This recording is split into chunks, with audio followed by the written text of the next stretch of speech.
देश की बहू बेटियों को आप क्या दे के जाएंगे, क्या मिसाल बनेंगे आप उनके लिए कि यही कि हम इस देश की बेटियों को कुत्ते के साथ कंपेयर करें? यही आप इस समाज के एमएलए हैं, यही आप इस देश को चलाने की आप सपने देख रहे हैं? जैसे कंगना रनावत ने आपके लिए कहा था कि आज मेरा घर टूटा है, कल तुम्हारा घमंड टूटेगा, इसी तरह जनता एक दिन आपको इस सीट से उतार भी सकती है। शिवसेना तो कंगना रनावत को, और कंगना नहीं, मैं इस वक्त वो कंगना नहीं है, इस वक्त वो पूरी ह्यूमैनिटी है, इस वक्त वो पूरी महिला जाति है। तो उसे गुनाहगार साबित करने की कोशिश मत कर, उसका कसूर आमिर खान जी के लिए मैं ये कहूंगी जो सत्यमेव जयते कहते थे, क्या सत्यमेव जयते हमें एक महिला का सम्मान करना नहीं सिखाता?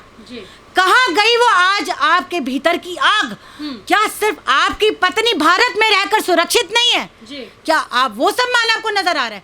भेड़ियों को कुत्तों की पहचान बहुत अच्छे से होती है।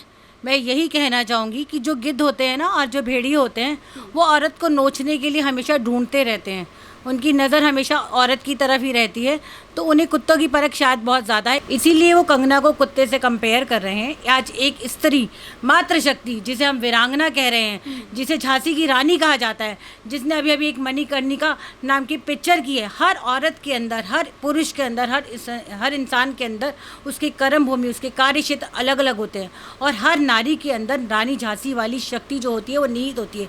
ज़रूरत होती है तो हमें उसे पहचानने की। अगर आज कंगना रनावत ने अपने भीतर की शक्ति को पहचाना है, आज शिवसेना का वो जो सच है वो सबके सामने उजागर कर रही है, तो आज शिवसेना बौखला गई है। वास्तव में जो ये लड़ाई है ना, ये शिवसेना की है ही नहीं, ये शिवसेना और बीजेपी की है। उन्होंने सिर्फ एक कंगना को टारगेट करके वो बीजेपी को नीचा दिखाने की कोशिश कर रहे हैं। हरामखोर शब्द और कुत्ता जैसे शब्द सुनने के बाद शिवसेना के अगेंस्ट सबसे पहली एफआईआर मैं खुद कराऊंगी। क्या किसी एक औरत को इतना जलील करना, क्या आप उसके डिग्निटी के साथ खिलवाड़ नहीं करें? पूरे देश और पूरे समाज के साथ जो एक औरत समाज की एक आइडल बन के खड़ी है, जो एक समाज के लिए मिसाल है, आज शिवसेना इतनी कमज़ोर हो रही है कि एक स्त्री के सम्मान पर, उसके आत्मसम्मान पर लगातार चोट कर रही है।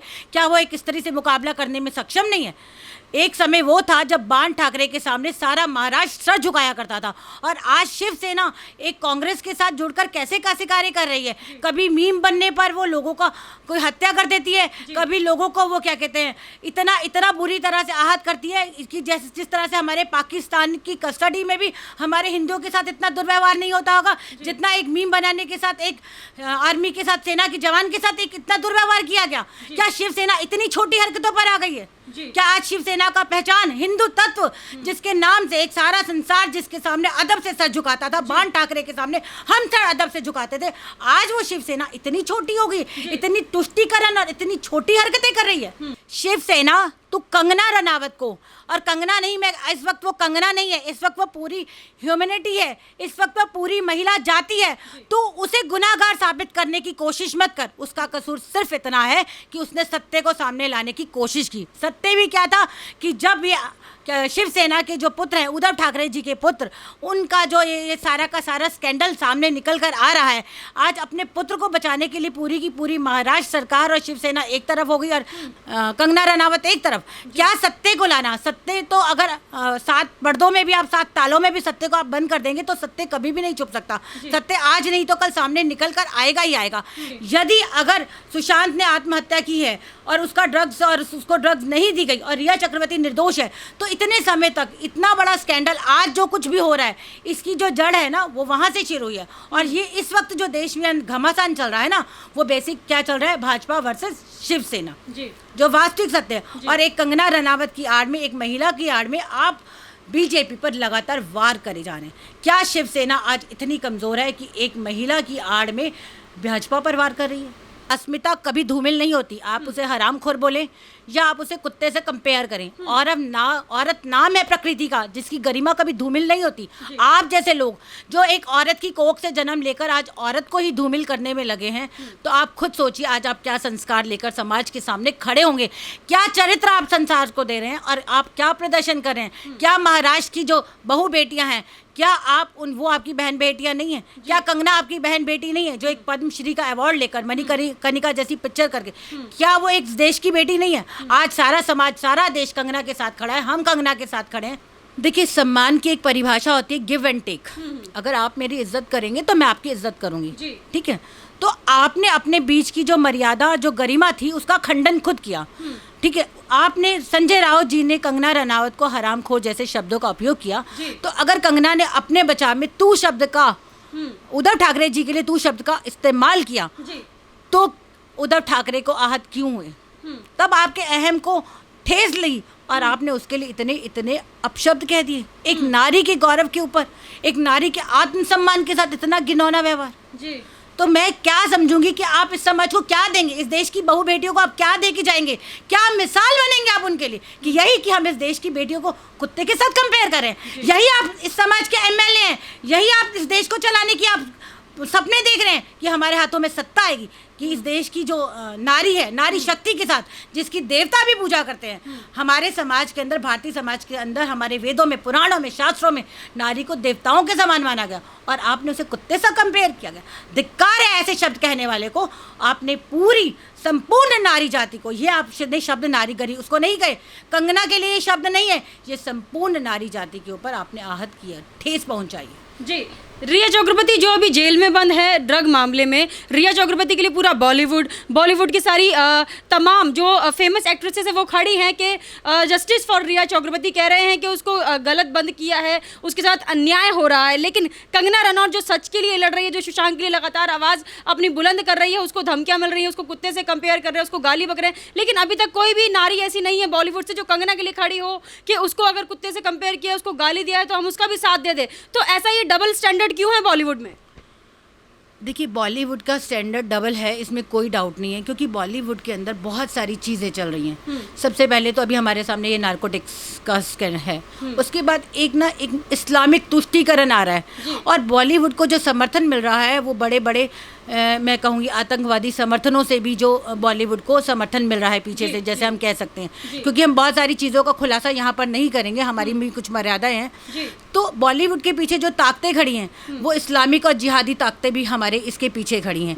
और दूसरी बात, शिवसेना, इस वक्त शिवसेना के साथ सबसे बड़ी ताकत है कांग्रेस, और जो कांग्रेस अपने मुस्लिम तुष्टीकरण के लिए सारे संसार में जानी जाती है। कांग्रेस और जिहादी आतंकवाद या कुछ भी कह ले, किस तरह की जो चीज़ें हमारे समाज में है वो बॉलीवुड को समर्थन दे रहे हैं। इस वक्त जो देश के अंदर अभी अभी एक ताज़ा चुनाव होने वाला है, बिहार के अंदर जो चुनाव है, सुशांत बिहार के थे, रिया चक्रवर्ती जिसे कहा जा रहा है कि वो एक ब्राह्मण है, और एक बयान ऐसा भी आया कि वो एक बिहारी के लिए एक ब्राह्मण को इस तरह के शब्द नहीं बोलने चाहिए। क्यों? न्याय तो सभी के लिए समान और सर्वोपरि है, न्याय जात पात नहीं देखता, न्याय तो सबके लिए इक्वल है। न्याय जो आपने जस्टिस लेडी को हमेशा देखा होगा, जस्टिस लेडी की आंखों पे हमेशा एक पट्टी बंधी रहती है। उसका कारण यही है कि न्याय अगर इस देश का प्रधानमंत्री है तो उसके लिए भी समान है, और इस देश का वॉचमैन है तो उसके लिए भी समान है। तो जस्टिस लेडी का जब ये कहना है तो न्याय सबके लिए सर्वोपरि है।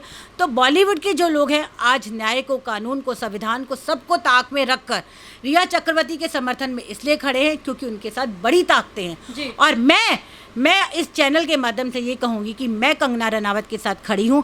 मैंने 3 दिन पहले भी अपने ट्वीट में अपने एनजीओ के माध्यम से ये कहा था, रंगना वी आर विद यू, और कंगना को बहुत से लोगों का समर्थन मिला है। हम सब एज बीइंग ए फीमेल, इस वक्त मैं एक एडवोकेट की, अधिवक्ता की हैसियत से बात नहीं कर रही, मैं सिर्फ एक महिला होने की हैसियत से बात कर रही हूँ। एक महिला के आत्मसम्मान को आहत करने का अधिकार किसी को भी नहीं है, एक पति को भी नहीं है।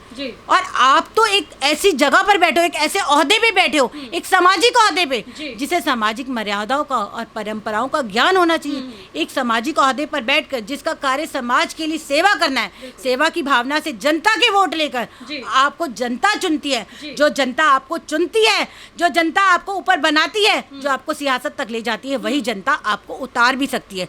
जैसे कंगना रनावत ने आपके लिए कहा था कि आज मेरा घर टूटा है, कल तुम्हारा घमंड टूटेगा, इसी तरह जनता एक दिन आपको इस सीट से उतार भी सकती है। जिस जनता ने आपको इस गद्दी को बिठाया है वही जनता आपको इस गद्दी से उतार कर नीचे बिठा भी सकती है। तब आपको शायद आपकी वास्तविकता नज़र आ जाएगी कि मैं कितनी ओछी और कितनी घटिया मानसिकता का शिकार व्यक्ति हूँ, जो मेरी सोच है। जी देखिए, संजय राउत अभी भी यहाँ पर बाज नहीं आ रहे हैं। संजय राउत ने गाली दे दी है, सब कुछ कर दिया है। अभी भी उनका जो एक न्यूज़पेपर है उसमें वो लिखते हैं कि कंगना रनौत ड्रामा कर रही है, मुंबई का नाम बदनाम कर रही है। साथ ही कह रहे हैं जो शिव सैनिकों ने एक रिटायर्ड ऑफिसर पर हमला किया था वो सिर्फ महज एक उनका गुस्सा था, इस चीज़ को इतना भड़कावा क्यों दे दिया गया है। कंगना का ऑफिस टूटा तो उसको राम मंदिर का बहाना बना दिया है नाम देकर। तो कंगना इतना ड्रामा क्यों कर रही है, ये कहना है संजय राउत का। इस पर क्या कहेंगे आप? मैं दो पंक्तियाँ कहूँगी।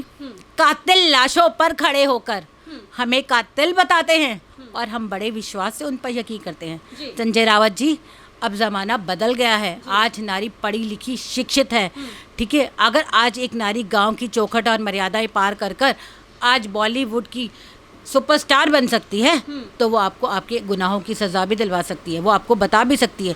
ये नहीं है कि आप कत्ल कर कर हमें बताएंगे कि वो कातिल है। आज जनता जागरूक है, आज जनता पढ़ी लिखी है, आज जनता समझदार है, उसे सही और गलत की पहचान है। कौन सही और कौन गलत, इसका फैसला जनता करेगी, समाज करेगा, कानून और न्याय व्यवस्था करेगी, आप नहीं करेंगे। और आपको होती नहीं खबर अपने पर आएगी। जो आग आपने लगाई है, आपको होती नहीं खबर अपने पर आएगी। बात ये भूल गए आप आग लगाने से पहले।